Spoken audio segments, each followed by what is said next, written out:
Bienvenidos al primer episodio de Irrational Minds. Estoy muy contento y muy agradecido de poder compartir este proyecto con ustedes. Es un proyecto que llevo queriendo hacer desde hace muchísimo tiempo y por fin lo podemos concretar. Mi intención es dirigir este espacio para que todos podamos aprender de gente que se atrevió a ir más allá de sus límites, gente que se atrevió a ver y hacer las cosas diferentes para dejar una huella en este mundo, gente que se atrevió a ser irracionales. Mi nombre es Santiago Ruiz, soy licenciado en psicología y tenista y deportista de toda la vida. La verdad es que el tenis y el deporte son áreas sumamente importantes para mí. Sin embargo, en este espacio no solamente se hablará de deporte, también hablaremos de diferentes temas con diferentes personas, pero uno de mis objetivos principales sí es dirigir las entrevistas más hacia la parte psicológica y emocional para que todos podamos aprender de qué piensan, qué sienten, qué estrategias tienen estas personas y cómo es que ven al mundo. Y eso es lo que haremos aquí en Irrational Minds. El primer invitado es alguien sumamente especial para mí, pero bueno, no solo para mí, sino para el mundo del deporte y una leyenda del tenis mexicano. Fue número 51 del ranking mundial ATP en singles y 23 del mundo en dobles. Hizo final de dobles en Wimbledon y 2 veces semifinales también en Wimbledon y una semifinal en Roland Garros. También ganó 6 títulos del ATP, incluyendo Israel, Palermo, Rotterdam, Bucios y 2 veces aquí en casa en el Abierto Mexicano. Tuvo 12 títulos de Challengers combinados entre singles y dobles.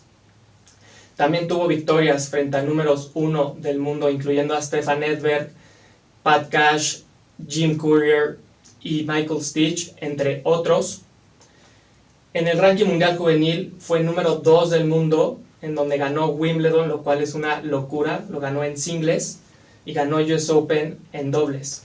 En la actualidad es comentarista de ESPN y ha sido varias veces capitán de Copa Davis del equipo mexicano. Démosle la bienvenida a Leonardo Lavalle. Muchas gracias por estar aquí, Leo. Muchas gracias, Santi. Pues bueno, Leo, hemos platicado muchísimo sobre el tenis y sobre la mente, sobre muchísimas cosas, pero me gustaría que les pudieras platicar un poquito de cómo empezaste en el tenis, por qué tenis, que nos pudieras platicar un poco sobre tu historia. Qué difícil, pero bueno, yo juego tenis por mi padre, que siempre fue un fanático del tenis. Mi abuelo, Juan Lavalle Legaspi, es de los fundadores del Junior Club, ahí en La Condesa, y la pasión que, bueno, mi padre fue un jugador muy bueno de tenis, categoría A de club, pero era un fanático que siempre como que me empujó por el tenis. Y yo me enamoré de todo. Yo era como cualquier niño, jugaba fútbol, jugaba fútbol americano, jugaba todos los deportes, pero me fui inclinando por el tenis gracias a mi padre, Luis Lavalle Legaspi, que ya murió en el 2010. Y me comentabas que te fuiste a los 14 años de México, ¿no? ¿Cuándo se empezó a volver un poco más serio el asunto sobre el tenis? Sí, yo me fui a una academia de tenis muy joven, a los 13 años, era campeón nacional, estaba ahí en la academia de tenis. ¿En Estados Unidos? En Estados Unidos, en Florida, en Inverrary, en Fort Lauderdale, y iba y venía, entrenaba, jugaba los nacionales en México, pero realmente di un salto enorme porque la calidad de la enseñanza era mucho más intensa, había mucho más entrenamiento, se empezaba a trabajar el físico y di un salto enorme, y a los 17 años logro ganar San Luis Potosí como como juvenil. ¿Pero San Luis fue Challenger o qué fue San Era Luis? Un Challenger. El que sigue siendo ahorita. El que sigue siendo ahorita. Me dan una invitación para jugar el Challenger. Yo ya estaba en camino a irme a la Universidad del Sur de California, a USC, becado, y tengo ese resultado importante, y de ahí gano el torneo, el Challenger, y de ahí me dan la oportunidad de irme a jugar torneos en Europa, el Conde de Godó y el torneo de Hong Kong. Wow. Y el de Ginebra, y es ahí donde hago cuartos de final en Ginebra, cuartos de final en Hong Kong, y termino ese año en 80 del mundo, yo apenas de 18 años, ¿A los 18 años fuiste 80 del mundo? Sí, Okay. terminé esos meses. Entonces ya decido no irme a college.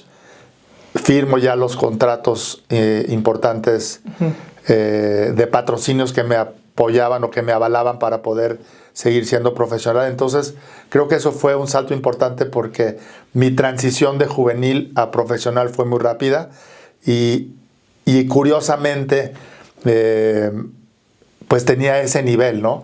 Sí. Quizás lo que sentía en ese momento, que a lo mejor no tenía tanto el físicamente, todavía no se trabajaba tanto en esos años. Te estoy hablando del año 86, 87, 88. Pero cuando tú llegas a San Luis, ya era, o sea, ¿qué ranking juvenil tenías? O sea, ¿cómo, previo a eso, la parte de ITF, cómo fue para ti? Porque sé que ganaste Wimbledon, sé que tuviste resultados muy importantes. El dobles en US Open lo ganaste también. Sí, yo venía de buenos resultados juveniles, pero aunque yo era de el 1-2 juvenil mexicano, el 1-2 juvenil mundial, todavía creo que el camino era para mí irme a una carrera universitaria. Ok. Físicamente todavía, no, en mi opinión, todavía no estaba preparado. O sea, pero tú veías en ese momento, ¿te veías siendo profesional después de college? ¿Cómo veías tú a los 17 años?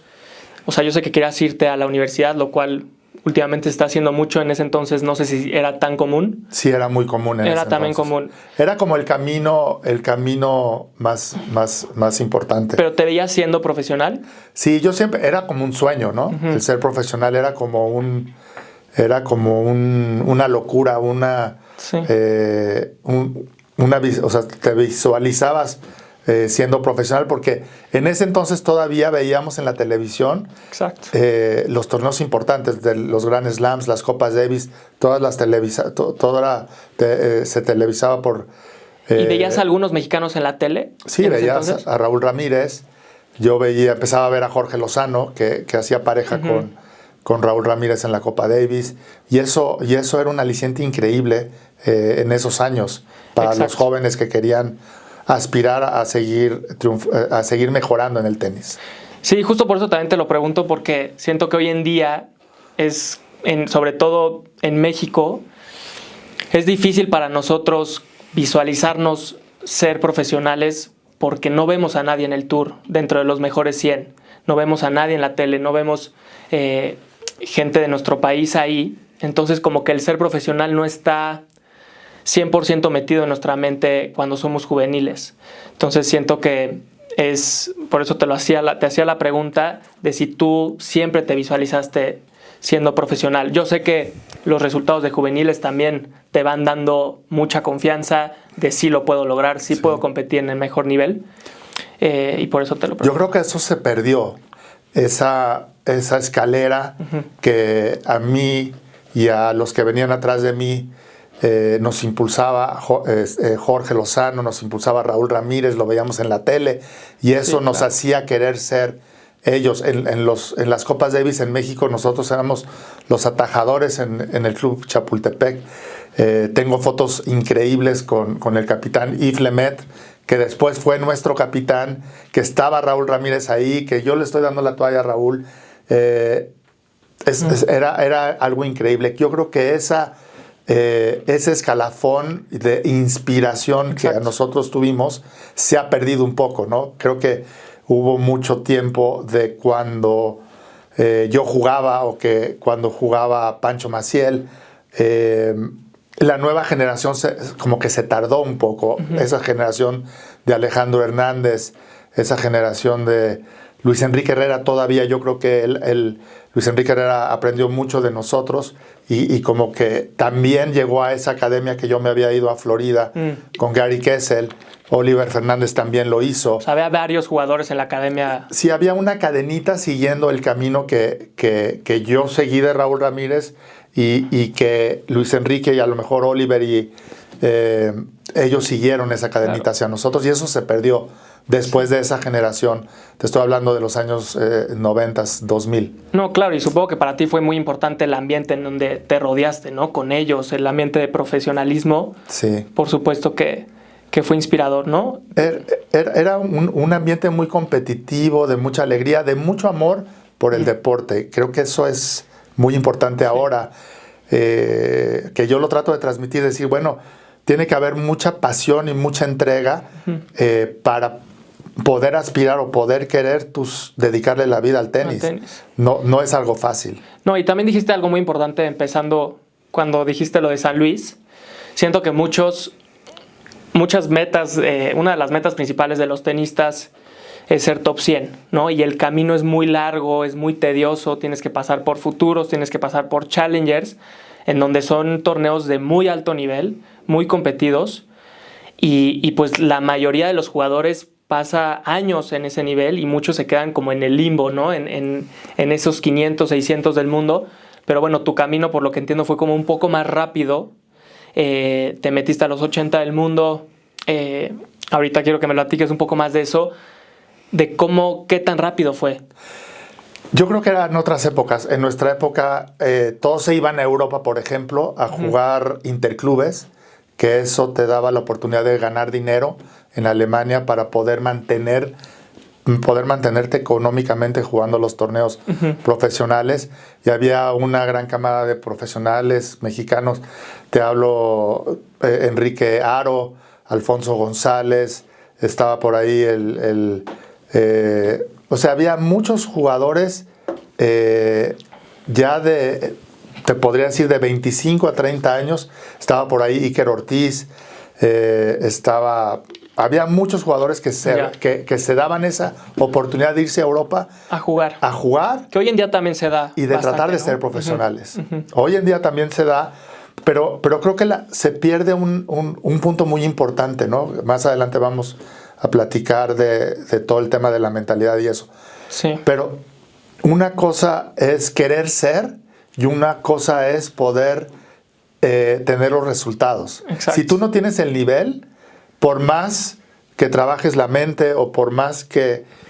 y creo que muchas veces en Latinoamérica y sobre todo aquí en México se confunde eso, porque muchos quieren ser cuando ni siquiera han podido ganar un torneo nacional o un ITF o un torneo ITF importante o estar... Creo que si algo hicimos muy bien, yo te comentaba que era número 2 del mundo juvenil y todavía mi meta principal iba a ser irme a college, irme a la universidad y sin saltarme ese paso, ¿no? Entonces creo que sobre todo en el tenis, si ves otros deportes es muy fácil, por ejemplo en el golf, si tú no estás tirando abajo de par, no tienes la mínima oportunidad de ser profesional. Exacto. Entonces en el tenis, ¿cómo tú mides si realmente puedes o no? Y veo a muchos tenistas de muy buen nivel que no han tenido resultados, pero que te dicen, no, es que yo quiero ser top 100. Pero tampoco les vas a decir, oye, pues, o sea, yo a mí mismo me digo, oye, si no has ganado nada, ¿por qué estás pensando de esa manera? Sí, o sea, tú decidiste irte a college y después decidiste ya no irte a college, ser profesional por los resultados que empezaste a tener, ¿no? Sí. Que ganas este Challenger de San Luis y después te empiezan, supongo, que a dar más oportunidades, ¿no? Como lo mencionabas. ¿Cuándo fue el momento que decidiste, ok, no me voy a la universidad? ¿Qué fue? No, esos resultados que tuve, le gané a Heinz Guntart, un suizo que después fue el entrenador de Steffi Graf muchos años. Tuve un triunfo importante también sobre Brad Gilbert en Hong Kong. Entonces hice cuartos de final en 2 torneos importantes que eran lo que hoy podría ser unos 250. Okay. Y en ese quizás diciembre del 86 fue cuando yo decido hacerme profesional, pero ya con un ranking 80 del mundo y con un apoyo importante de patrocinios. Claro. Para poder yo mantener ese profesionalismo. Sí. Y también, yéndome a la parte mental, Leo, siento que el tenis es de los deportes más complicados en muchas áreas y una de ellas es la mental. Hay muchos torneos y son eliminación directa. Solo gana un jugador, te puedes ir a una semana del otro lado del mundo, perder en primera ronda y se acabó todo. Entonces uno como jugador tiene que manejar muy bien las derrotas, se dan muy seguido, pues, literal solo gana uno en el torneo. Entonces mi pregunta para ti es ¿cómo tú manejabas la derrota para mantenerte motivado y saber que estás haciendo las cosas bien? Para mí el tenis es mucho más complejo, mucho más, es para mí el deporte más difícil profesional que hay. ¿Por qué? Porque ya como lo dices, siempre estás perdiendo y porque el aspecto físico es importantísimo. También. El aspecto técnico, hoy si tú no tienes bien perfectamente las empuñaduras de cómo tienes que llegar a volear, de cómo tienes que pegar tus pelotas de fondo, si tú no tienes todo, si tú no tienes el top spin, si tú no tienes el golpe plano, si tú no tienes el slice, y esa inteligencia que tienes que tener, realmente no puedes ser profesional. Y eso es, y si le aumentamos el aspecto físico, es muy desgastante porque necesitas estar 365 días del año jugando tu mejor tenis para poderte mantener a un nivel tan importante como es, como ya mencionas, ser top 100.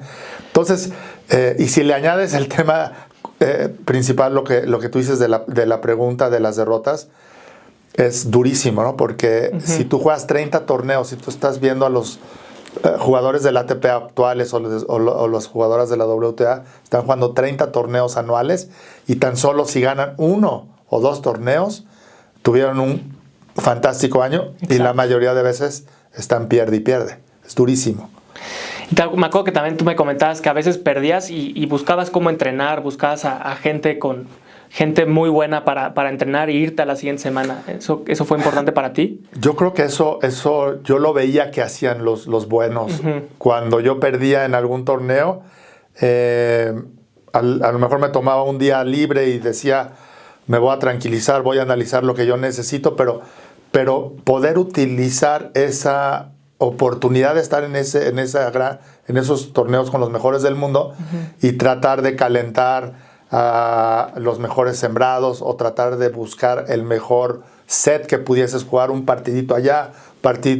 Eso semana tras semana era lo que te hacía crecer como tenista. Claro. Y eso es muy importante y creo que eso lo hice muy bien porque así lo veía que lo hacían los españoles o que lo hacían los jugadores europeos sobre todo. Ok.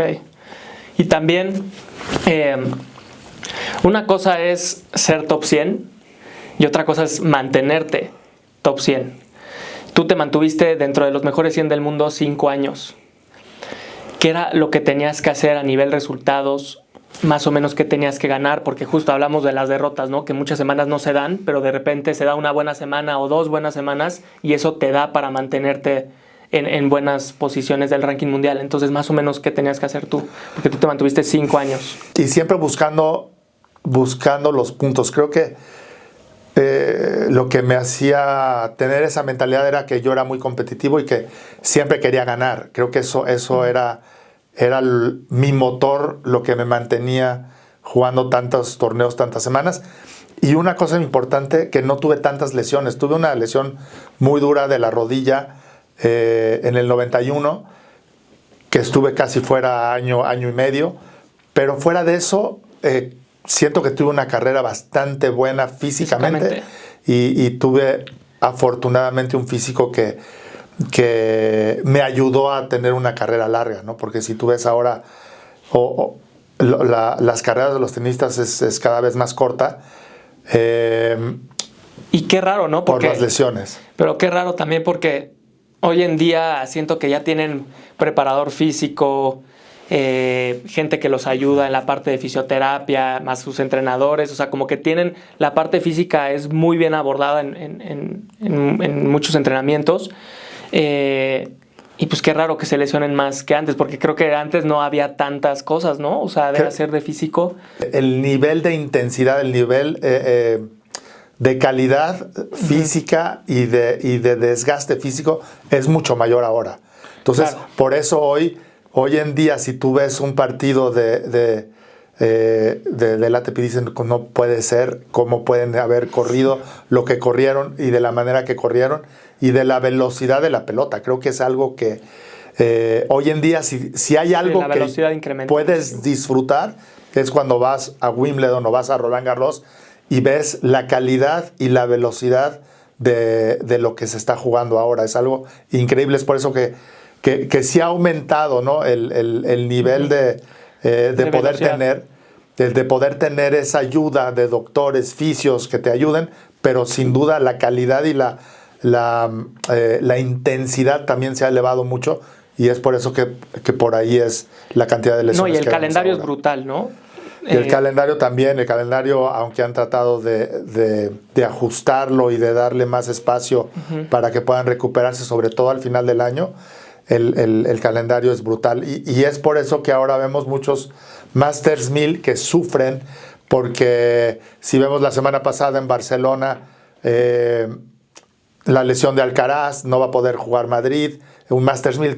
Imagínate tú organizador del Masters 1000 de Madrid, que no vas a poder tener a Alcaraz como número 2 del mundo, tu gran atracción, pues es un golpe durísimo para el torneo, y quizás también si no obtienes a Sinner. Entonces, en ese aspecto están sufriendo mucho los torneos. Sí, uno como jugador tiene con su equipo que planear muy bien los calendarios, ¿no? Es de lo más importante para justo cuidar la parte física. Sí. También regresando a la parte de la competencia, Leo, tú dijiste que a ti te encantaba competir y que era como de tus motivaciones principales en las competencias, y para mí, desde el punto de vista psicológico, de verdad siento que es de los puntos más importantes, porque yo veo a tenistas que la pasan mal, ¿no? Que sufren dentro de la cancha, que se ponen demasiado nerviosos, y también se ven los otros, que por lo general son los buenos, que no es que la pasen súper bien en la cancha, pero se ve que son como competidores natos. Entonces, cuando uno llega a la competencia, todos los jugadores tienen este diálogo interno de dudas, de miedo, también puede ser de confianza, ¿no? Dependiendo su calidad del entrenamiento que hayan tenido previo. ¿Tú cómo veías la competencia? O sea, a la hora de llegar a la competencia, ¿cómo la veías tú? Yo creo que es muy importante cómo soñábamos de niños. Inconscientemente, yo soñaba mucho eso y jugaba.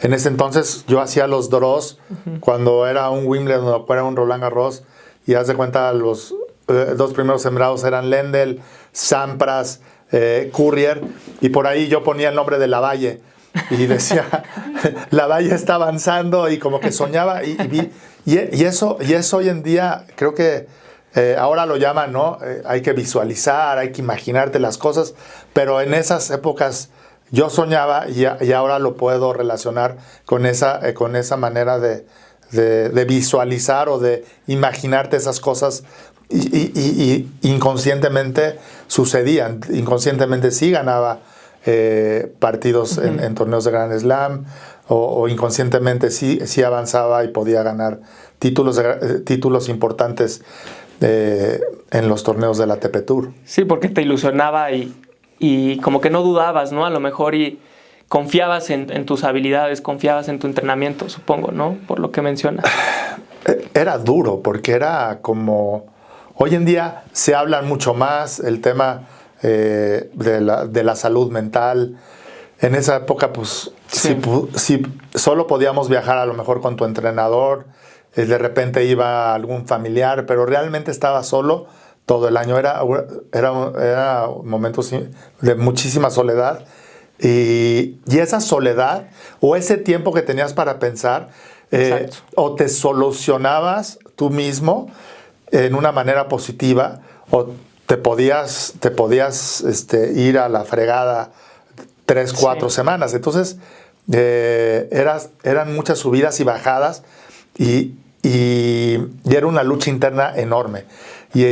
Pero así ayudaba mucho que podía yo hablar con mis papás o con mi hermano, que trataba yo de decir, no, es que esta semana me pasó esto, me pasó lo otro, o traes una lesión.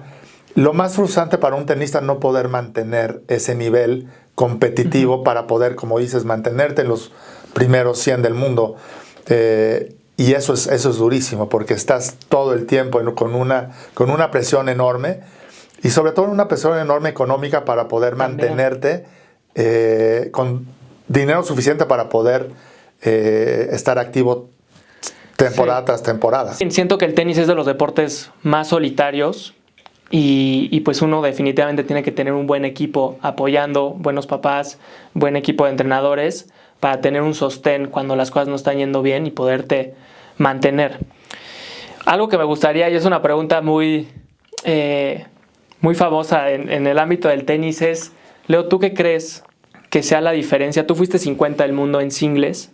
51. ¿Cuál crees que sea la diferencia entre los que están en esa posición del ranking y los mejores 10 del mundo? Porque todos juegan bien tenis, todos entrenan horas. Sí, yo creo la consistencia de poder mantenerte a ese nivel. Creo que los que están top 10 son superdotados físicamente y que pueden mantener ese nivel altísimo y que en determinado momento tienen el tenis suficiente para estarle ganando al número 1 o 2 del mundo. Y los demás, ¿no? O sea, vamos a quitar del 30 para abajo. Todos tienen demasiadas altas y bajas. Físicamente, a lo mejor a unos les falta... o sea, por ejemplo, en mi caso yo veía que podía jugar un partidazo a un altísimo nivel y al día siguiente obviamente había un bajón de un 15-20% que lo trataba de... ¿Pero ese bajón era físico?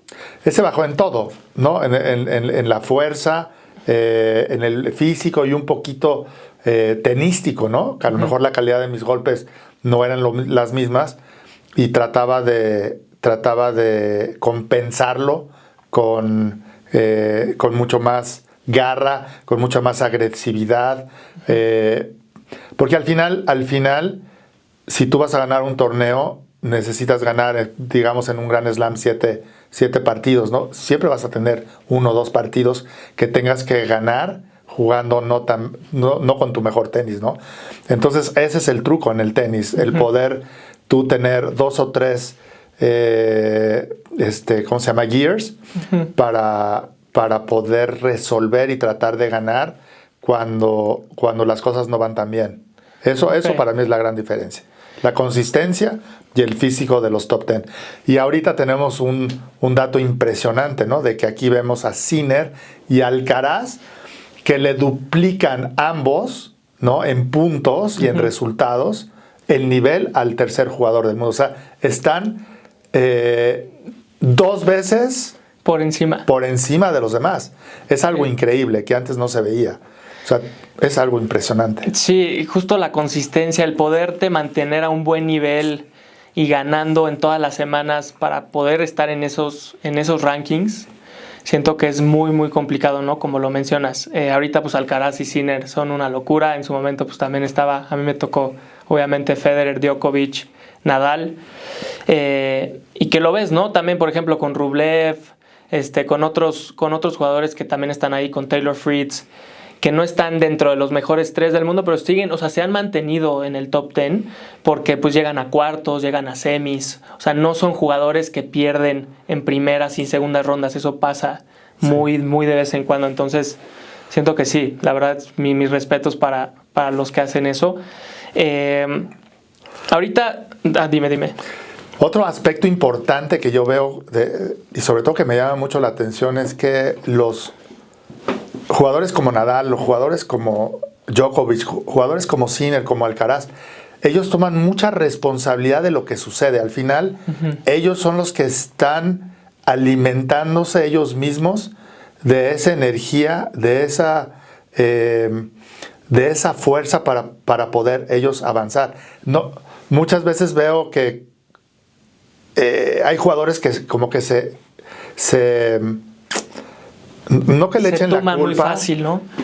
O no que se tumben, pero como que le dan mucha responsabilidad a lo que les diga el entrenador o lo que les diga. A lo que está fuera de ellos, ¿no? Fuera de ellos. Entonces, yo sí veo a estas grandes figuras que son ellos los que digan, no, esta es mi responsabilidad. Y yo veo la manera de cómo voy a solucionar las cosas.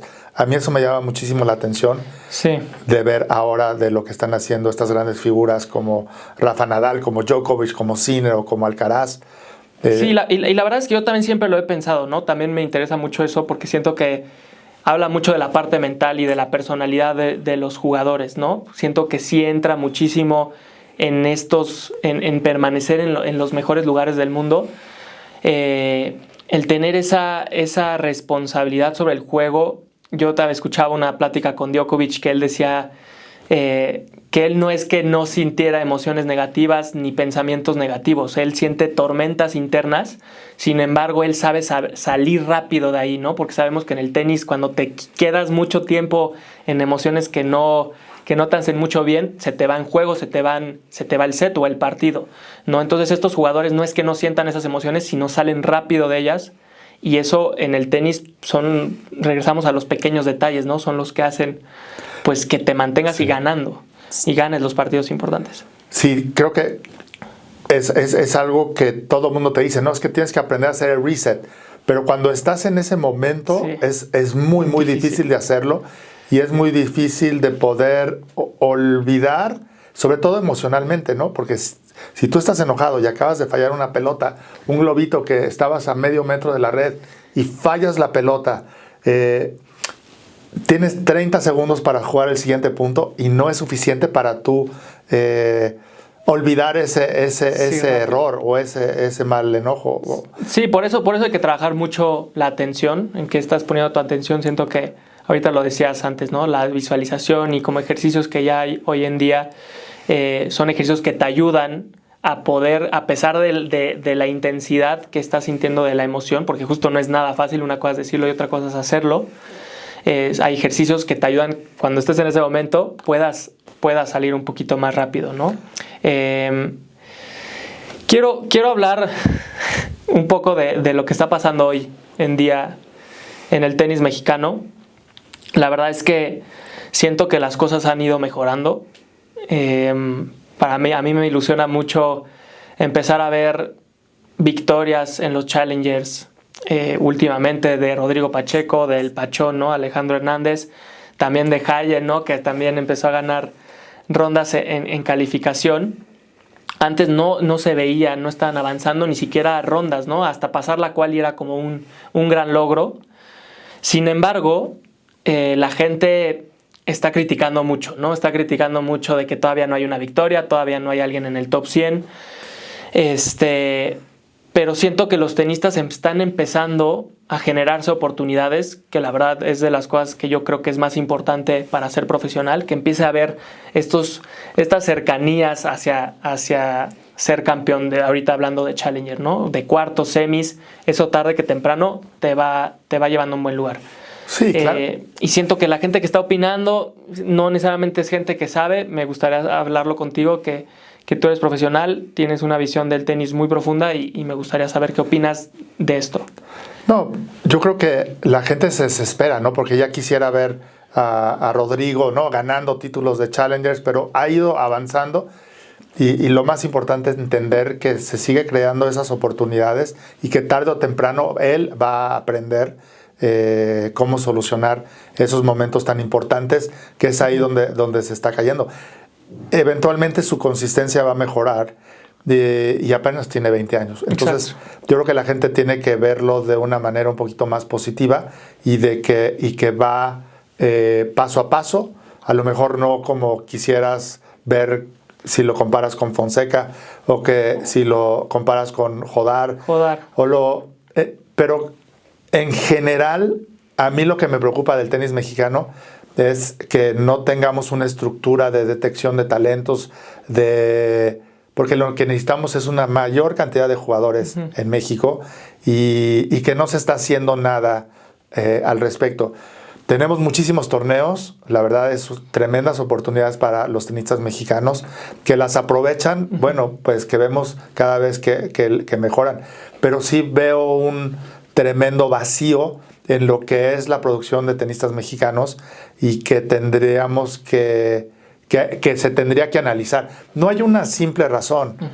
Creo que es mucho más competitivo ahora el tenis.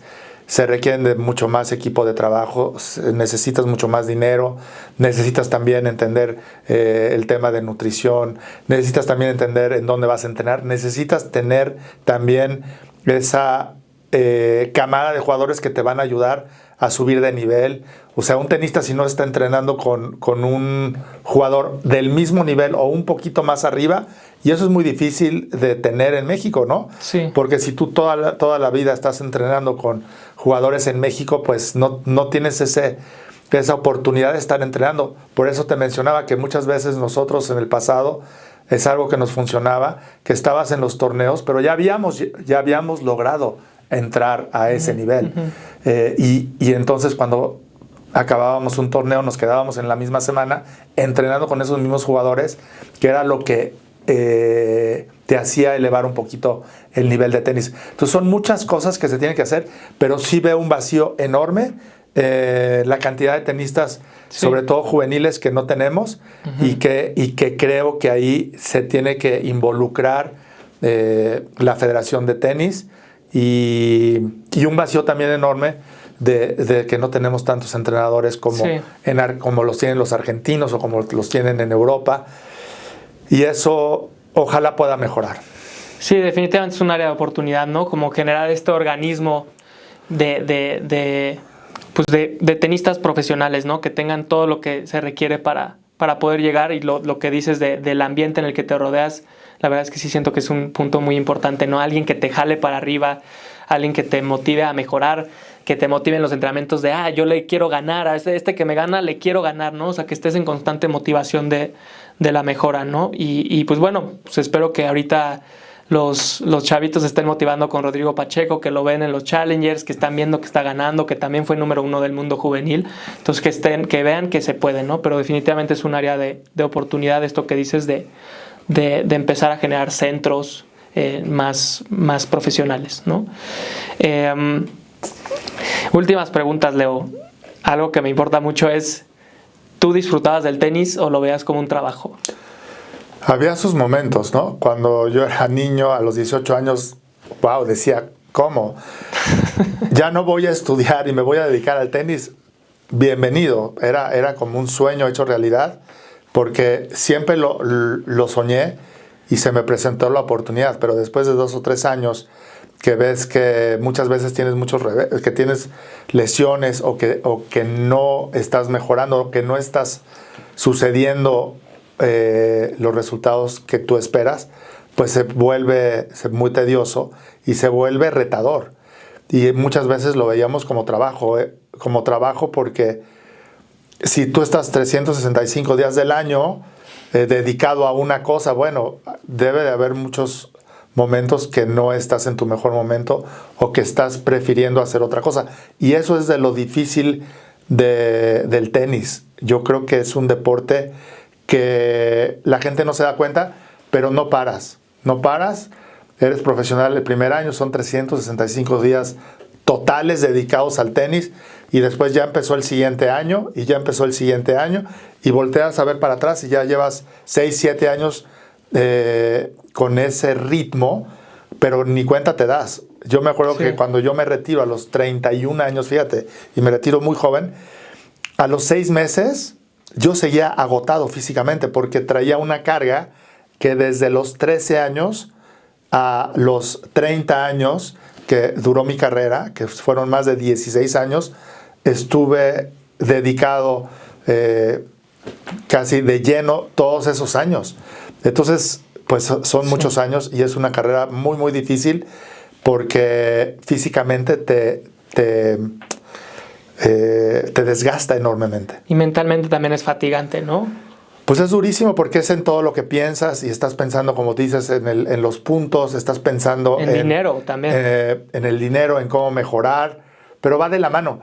Y creo que una manera de verlo, si tú te mentalizas en la disciplina, en levantarte temprano, en mejorar un poquito acá, si tú estás teniendo problemas en cómo generar fuerza, o si estás teniendo problemas en cómo mejorar tu saque, si tú vas avanzando y te concentras en el proceso para mejorar, creo que el dinero, los resultados van a llegar. Y eso es muy difícil de entenderlo a una temprana edad, porque estás hablando de jovencitos de 20, 21, 22, 23 años, que requieres esa madurez mental para entender todo eso, que no cualquiera lo puede hacer.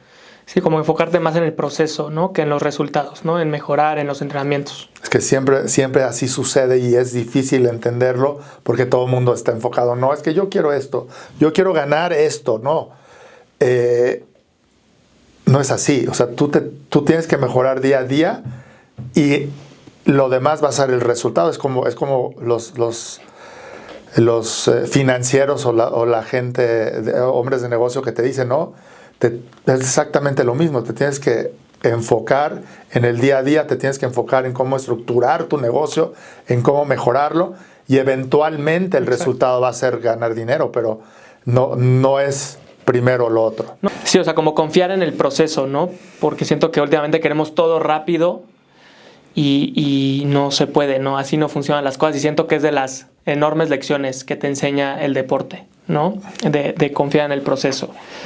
Hablando de lo difícil, Leo, ¿qué fue lo más desafiante de vivir una carrera profesional? Pues yo creo que lo largo que es, como ya lo hablábamos, en el día a día de estar todo el día pensando en cómo mejorar y en cómo trascender, y que muchas veces, muchos reveses, estar abajo, estar arriba, y tratar de mantener un nivel emocional positivo y estable. Yo creo que eso es lo más difícil. Ahora se habla mucho más de todos estos temas, pero cuando yo jugaba, a lo mejor era un reto muy personal, muy dentro de ti, que no se hablaba mucho, y que tú lo tenías que resolver internamente. Y al final, ahora veo que sí se habla, que sí lo sacan, pero sigue siendo ese gran reto para todos estos jugadores, de poder resolver y de poder mantenerte en algo positivo, en algo sano, que psicológicamente o te puede hundir o te puede llevar al siguiente nivel, que eso para mí es lo más difícil, poder mantener ese ritmo emocional en el día a día. Para mí eso es lo más difícil de un tenista profesional. Wow. Sí, porque no creo que todas las áreas en la vida sean así de picos tan altos como en los deportes, ¿no? Que cada semana vivimos emociones muy, muy fuertes, y luego, pues, no sé, no necesariamente la vida laboral es así. Por más que haya problemas, siento que los deportes sí son totalmente, pues, extremos, ¿no? Última pregunta, Leo. Si pudieras darle un consejo al mundo en el deporte, a los chavos, a los que quieren, independientemente, no tiene que ser de tenis, ¿qué les dirías? Nada, que creo que es un gran privilegio, ¿no? Poder hacer deporte y el poder involucrarte en estar fuera de una oficina, fuera sentado estudiando o trabajando en una computadora. El poder hacer deporte es un tremendo privilegio, el estar con la naturaleza, el estar con el sol, el estar y que es algo que está todo en tu control, ¿no? Que es algo muy bonito de poder hacer, y yo estoy muy agradecido, sobre todo con mi padre, que fue el que me lo impulsó, el que me lo Inculcó. me lo inculcó, me puso un sello importante, y que es 100% agradecido por esa gran oportunidad que me dio. Wow, muchas gracias, Leo. Gracias por todo esto, espero les haya gustado, espero les haya servido, y pues nada, nos vemos en el próximo episodio. De verdad, muchas gracias, Leo. Felicidades, Santi, por tu primer podcast. A huevo.